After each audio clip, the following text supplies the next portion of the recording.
The infant's wail cut through the pristine corridor like a knife through silk. "Shoo, baby, please," Amara whispered, her voice cracking as she bounced her 10-month-old son against her chest. Perspiration dotted her temples while she desperately tried to calm the screaming child. "Mama needs this job, sweet boy. Please just stop." But little Zaire only cried harder, his small body trembling with the force of his screams, his face contorted and flushed with rage. The other housekeepers scattered along the hallway exchanged worried looks before turning away. "You better get that baby under control," Mrs. Lim hissed, her eyes flicking nervously toward the ornate doors at the corridor's end. "If Mr. King hears that noise, I know. Amara's pulse thundered in her ears. She'd been employed at this estate for barely a month. For weeks of mopping floors in one of Seoul's most notorious households. For weeks of staying invisible and silent. For weeks of pretending she had no idea who Daejung Kang really was. The sitter canceled at the last minute, Amara explained, her words tumbling out in a rush. "I called everyone. There was nobody available to watch him, and I desperately needed to come in today. I thought maybe I could keep him settled. You thought wrong," Mrs. Lim cut her off sharply. "Do you understand what kind of man?" The doors slammed open with explosive force. Every soul in that hallway turned to stone. Daejung Kang filled the doorway like death personified. Well over 6 feet of lethal power dressed in an immaculate charcoal suit. His jaw clenched so tight Amara could see the muscle jumping beneath his skin. His eyes, black and utterly devoid of mercy, swept across the paralyzed staff. "Who," he said, his voice barely above a whisper, "is responsible for that sound?" The quietness of his tone made it infinitely more terrifying. Amara's blood froze in her veins. Zaire continued his desperate crying, completely unaware that danger stood mere feet away. "I asked a question." Daejung took a single step forward. Just one. But the air itself seemed to grow colder, heavier. "It's my son, sir." Amara forced the words past her constricted throat. "I'm so terribly sorry. My childcare fell through, and bring him to me." Amara's knees threatened to give out entirely. "Sir, please, I don't repeat instructions." Every instinct Amara possessed screamed for her to grab Zaire and flee this mansion, this city, this country. But her legs carried her forward instead, moving her and her wailing baby toward the most dangerous man in Seoul's underworld. The other employees vanished like smoke. Amara stopped several feet from Daejung, her arms wrapped protectively around Zaire. This close, she could see the thin scar cutting across his right eyebrow. Could see the complete absence of humanity in his expression. "I'm sorry," she repeated, despising the tremor in her voice. "I'll pack my things immediately. How old?" Amara blinked rapidly. "I'm sorry. The child. What's his age?" 10 months, sir." Daejung's gaze dropped to Zaire, who was still sobbing against Amara's shoulder, his little body shaking. For several heartbeats, he simply stared. His expression remained unchanged, carved from ice. Then he did something that made Amara's reality shift sideways. He extended his hand. "No." The word escaped Amara before she could stop herself. She immediately stepped backward, holding Zaire tighter against her chest. "I mean, sir, please, he doesn't do well with people he doesn't know. He won't let anyone hold him. Not even my sister. He just screams more." If Daejung's hand remained outstretched. "Steady. Waiting." "Please," Amara tried again, her voice breaking. "He'll only get worse." If Zaire's head popped up from Amara's shoulder. The crying stopped. Completely stopped. Amara felt her son's body shift in her arms. Felt those tiny hands reaching outward, grasping toward Daejung like he was safety itself instead of a man rumored to have ended 23 lives with his own hands. "No, baby, no." Amara tried to maintain her grip, but Zaire was squirming now, practically lunging toward the stranger with an urgency that defied all logic. "Give him to me," Daejung said quietly. "Sir, I really don't think. Give him to me." Amara's arms loosened against every screaming instinct in her body, and Zaire, her baby boy who couldn't tolerate even his own aunt holding him, who had complete meltdowns when doctors tried to examine him, threw himself into Daejung Kang's arms. The silence that descended was absolute. Daejung stood there, this man who ruled an empire forged from violence and terror, with a 10-month-old infant clinging to his neck. Zaire's tiny fists clutched the expensive fabric of his suit. His cheek pressed against his shoulder. His entire body went limp with trust, with comfort. And Daejung's expression fractured. Just for a moment, just long enough for Amara to glimpse something that resembled shock flickering across his features before the mask snapped back into place. "He's quiet," he observed, his voice strangely flat. Amara couldn't form words, couldn't process what her eyes were showing her. Her mind simply rejected it. If you're as stunned as Amara is right now, drop a comment below. What do you think is happening here? Amara swallowed hard. Yes, sir. I don't understand. What do you call him? Zaire. Daejung adjusted his hold slightly, supporting the baby more securely. Zaire made a soft, satisfied sound and his eyes drifted closed. He was falling asleep in a crime lord's arms in less than a minute. Sir, Mrs. Lim's voice cracked from somewhere down the corridor. Your appointment? The Shanghai representatives have been waiting for cancel it. Sir, I said cancel it. Daejung's voice could have cut steel, but he didn't raise the volume. Didn't disturb the sleeping child in his arms. His eyes found Amara's. Your name? Amara, sir. Amara Baptiste. American. Yes, sir. I relocated here 20 months ago. I was enrolled at Yonsei University before she caught herself. He didn't need her entire history. Daejung studied her for a prolonged moment. Amara forced herself to meet his gaze even though everything in her wanted to look away. The father, he asked. Amara's jaw tightened. Not involved. His decision. Does it matter? The corner of Daejung's mouth twitched. Almost a smile. Not quite. You have courage. Unexpected. He looked down at Zaire again, something unreadable crossing his face. The baby slept on, completely peaceful, completely secure in the arms of Seoul's most feared man. Come with me, Daejung said, turning back toward his office. Sir, that wasn't a suggestion.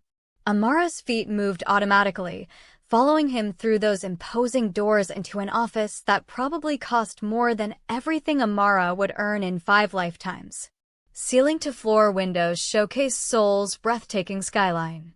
Rich dark wood furniture, museum-quality art on the walls, and in the corner, something that made Amara's breath catch, a temperature-controlled display case containing no less than 15 firearms. Sit, Daejung commanded, indicating a leather chair. Amara sat. She watched in complete bewilderment as this man, this ruthless, cold-blooded man, carefully, almost gently, repositioned Zaire in his arms before settling behind his enormous desk without waking him. Explain to me, he said quietly, why you believed bringing an infant into my residence was an acceptable choice. My childcare provider had an emergency, Amara said, struggling to keep her voice level. I contacted everyone in my phone. Everyone. Nobody could watch him with such little notice. And I needed to work today. Sir, I'm 4 months behind on rent. My landlord is filing eviction papers. I thought if I could just keep him quiet, you thought you could conceal a baby in my home. Yes, sir. Reckless. Yes, sir. And desperate. Amara lifted her chin. Extremely. Daejung's eyes narrowed slightly, but again, that ghost of something that might have been amusement flickered across his face. You're not frightened of me. I'm absolutely terrified of you, Amara corrected. But I'm more terrified of being on the streets with an infant. Honesty. Also unexpected. He glanced down at Zaire, whose little hand had wrapped around his tie. He trusts easily. He's never trusted anyone before, Amara admitted. Not like this. I can't explain it. Neither can I. They sat in strange silence for a moment. Amara watched this feared crime lord cradling her son like he was made of porcelain. Watched him unconsciously adjust his grip when Zaire shifted. Watched something in his expression soften in a way she suspected almost nobody ever witnessed. Smash that like button if you need to know what happens next. Sir, Amara ventured carefully. May I take him back? I should probably know. Amara froze. No, he's settled. Why would I disrupt that? Dae-jung leaned back in his chair, seemingly entirely unbothered by the fact that he was holding a sleeping infant during what should have been a crucial business meeting. Tell me your story. Why are you in Seoul cleaning residences when you were studying at one of the nation's premier universities? Amara hesitated. This felt like a trap. Everything about this situation felt like walking through a minefield, but those dark eyes demanded an answer. I got pregnant, she said simply. Zaire's father didn't handle it well. Told me to terminate the pregnancy or he'd terminate our relationship. I refused. He left. Cut off all contact completely. My scholarship covered tuition, but not living expenses, especially not with a baby coming. I had to withdraw. I started cleaning houses because it was the only employment I could find without a completed degree and with schedule flexibility. The father is Korean? American military. He was stationed here temporarily. Amara's voice hardened. He transferred back to the States 4 months before Zaire was born. Changed his number. Blocked me everywhere. Erased us. His name. Why? His name. Dae-jung repeated. And this time there was something razor-sharp in his voice, something lethal. Amara shook her head. I don't want him dead, sir. I just want him gone. Those aren't mutually exclusive options. They are to me. Dae-jung stared at her for a long moment. Then, inexplicably, he smiled. Actually smiled. It transformed his entire face, made him look almost human instead of like a beautiful nightmare. You're protecting a man who abandoned you and your child, he said. Why? Because Zaire doesn't need a dead father. He needs a mother who isn't a killer. The smile faded. I see. May I have my son back now, sir? I'll leave. I understand you'll need to terminate my employment. You're not terminated. Amara blinked. I'm not? No. Dae-jung stood up carefully, still cradling Zaire. He walked around the desk and with infinite care transferred the sleeping baby back into Amara's arms. Zaire stirred slightly, but didn't wake. In fact, your circumstances are about to change dramatically. I don't understand. You will. Dae-jung returned to his desk and pressed a button on his phone. Hyunwoo, come to my office. Within seconds, the door opened. A man entered, tall, angular, with razor-sharp features and eyes that cataloged everything. He took one look at Amara holding a baby, and his eyebrows shot upward. Boss? This is Amara Baptiste and her son Zaire, Dae-jung said. Effective immediately, Amara is no longer part of the housekeeping staff. Amara's stomach plummeted. Sir, she's my new executive assistant. The room went completely silent. Hyunwoo's jaw actually dropped. You're what? You heard me. Dae-jung's voice was calm, matter of fact, as if he hadn't just said something completely insane. Amara requires employment that accommodates her son. I require someone who isn't afraid to speak truthfully to me. It's a logical arrangement. Boss, with all due respect, Hyunwoo started. Is there a problem? The temperature in the room dropped 20 degrees. Hyunwoo immediately shut his mouth and shook his head. No, sir. No problem. Excellent. Dae-jung's eyes found Amara's. Your salary will be 18 million won per month. The guest house behind the property is currently vacant. You and Zaire will relocate there tomorrow. Childcare will be arranged on site. You'll work conventional business hours. Your responsibilities will include managing my calendar, filtering communications, and accompanying me to meetings as required. Amara couldn't breathe. 18 million won. That was over $13,000 monthly. Sir, I can't possibly. You can and you will. Something flickered in his expression. Consider it compensation for something your son has reminded me of. What's that? Daejong looked at Zaire, still sleeping peacefully in Amara's arms. When he spoke again, his voice was barely audible. That not everyone sees a monster when they look at me. Stay tuned for what happens next. Subscribe so you don't miss the next part of this incredible story. Amara didn't sleep that night. How could she? 24 hours ago, she was scrubbing bathrooms and dodging eviction. Now she was sitting in a luxury guest house with heated floors and a view of the gardens, watching Zaire sleep in a brand new crib that probably cost more than Amara's car. This is insane, she whispered to herself. This is completely insane. Her phone buzzed. A message from an unknown number. Be ready at 8 a.m. Hyunwoo will explain your duties. Dress professionally. DJK Daejong Kang had her personal phone number. The crime lord had her direct contact information. Amara's hands trembled as she typed back. Yes, sir. 3 dots appeared, then vanished, then appeared again. The baby.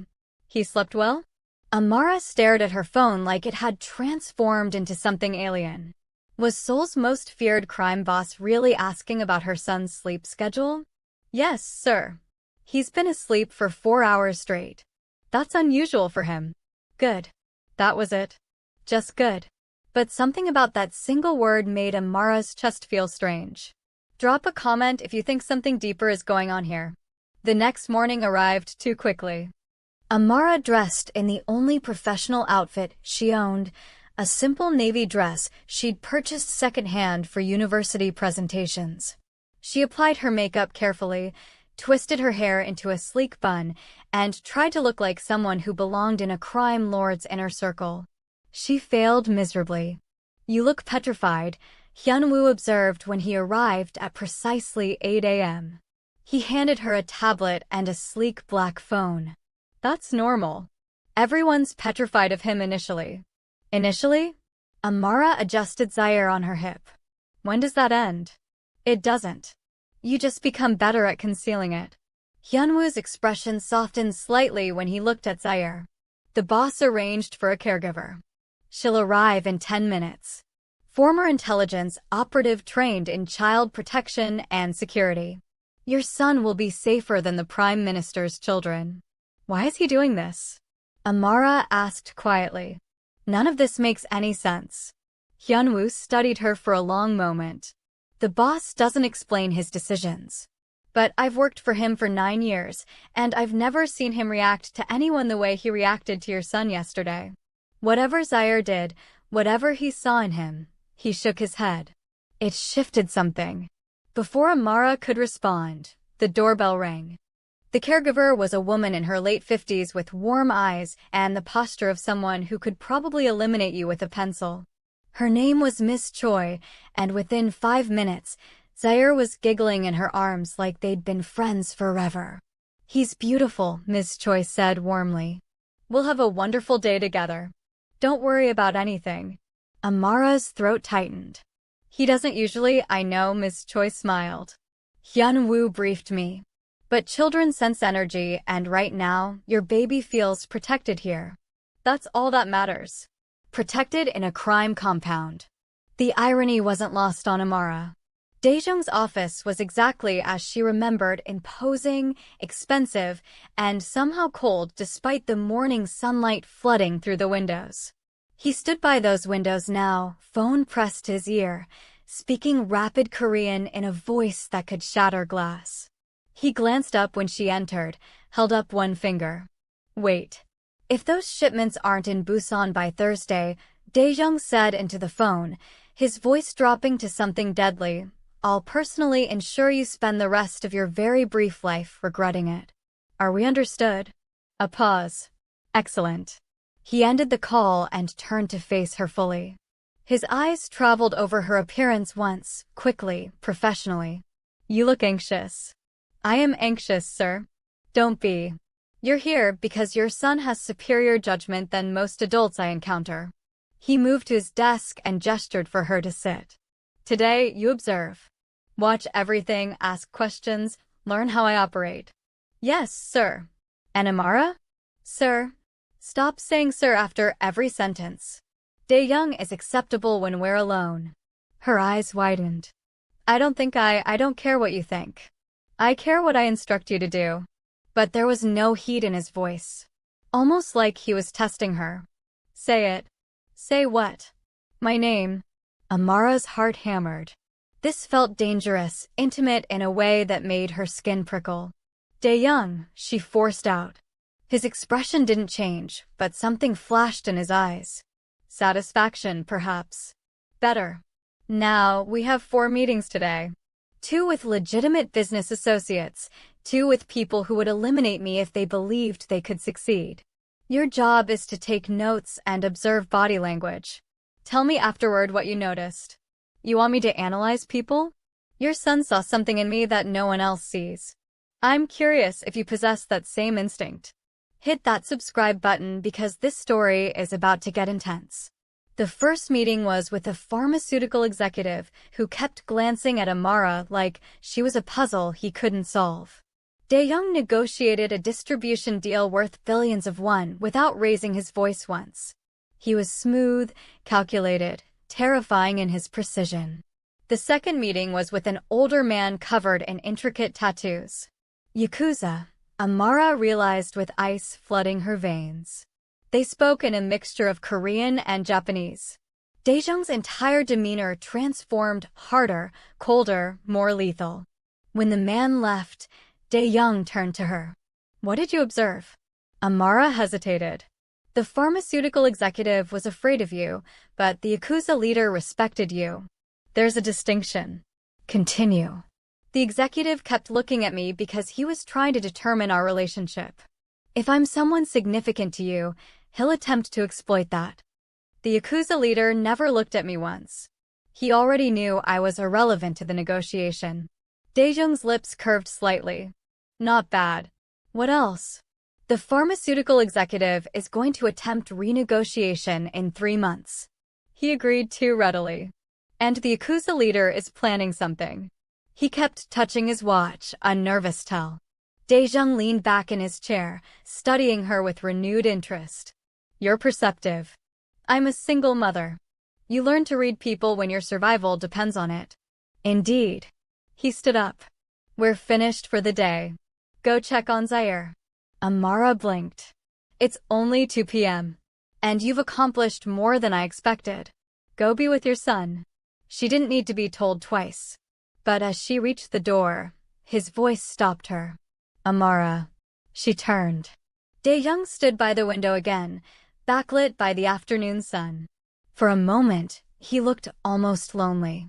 Thank you, he said quietly. For what? For not running. Most people would have. Amara thought about that for a moment. Then she smiled, small but genuine. Most people don't have a baby who apparently thinks you're some kind of security blanket. His laugh was unexpected, brief, but real. Leave before I assign you additional work. The weeks that followed fell into a strange rhythm.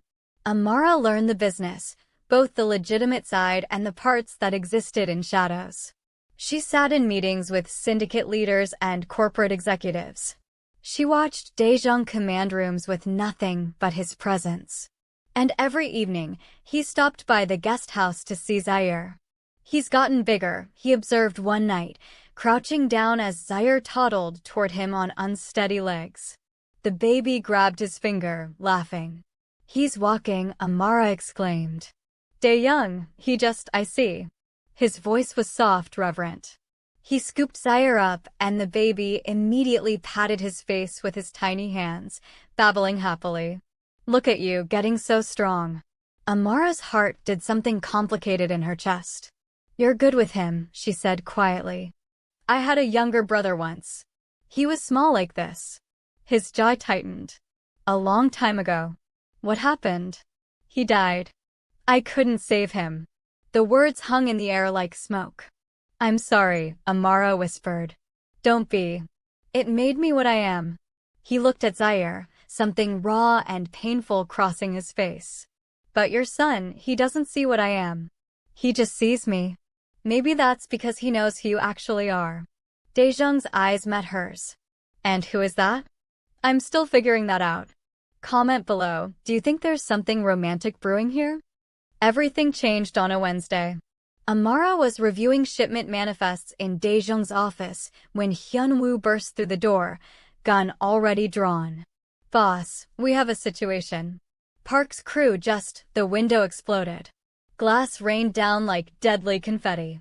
Amara screamed as Daeyoung dove across the desk, slamming into her, dragging her to the floor.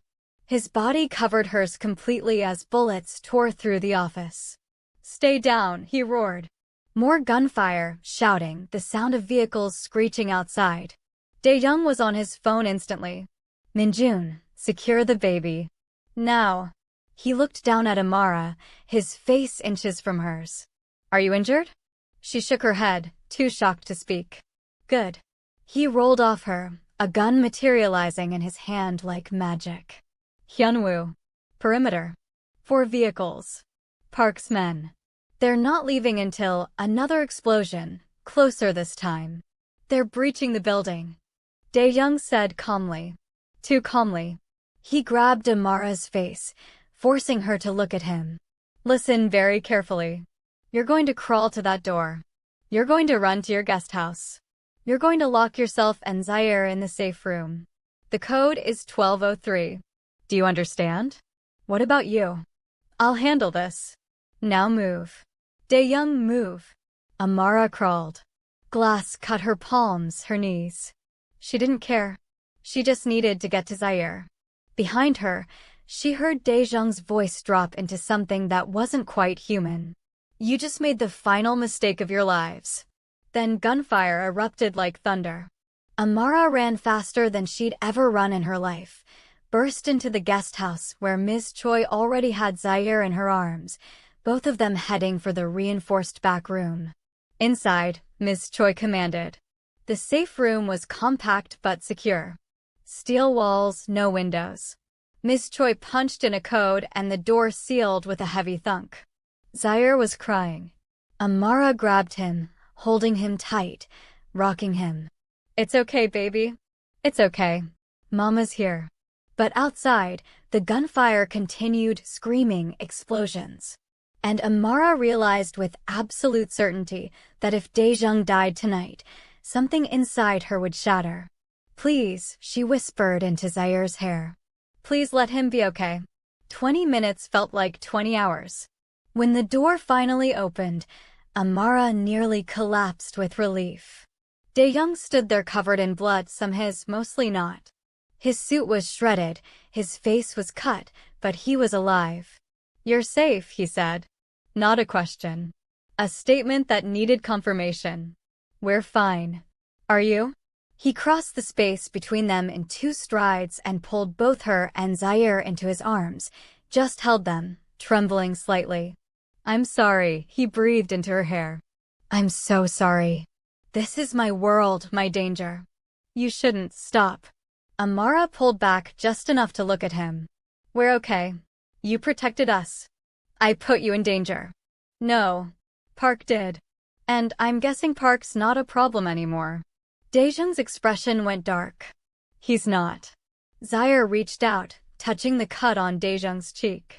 His little face scrunched up with concern. "Owie," he said clearly. His first word. Daejeong froze. What? His first word, Amara gasped. "Owie," Zaire repeated, patting his face gently. "Owie." Something in Daejeong's expression crumbled. He pulled Zaire close, closing his eyes. I'm okay, little one. I'm okay. And watching them, this dangerous man and her innocent son, Amara finally understood. Zaire hadn't seen a monster. He'd seen someone who needed saving just as much as they did. Daejeong, Amara said softly. He looked at her, really looked at her. Stay, he said. Not a command, a plea. Both of you, stay with me. Let me protect you. Let me, his voice cracked. Let me be something other than a monster.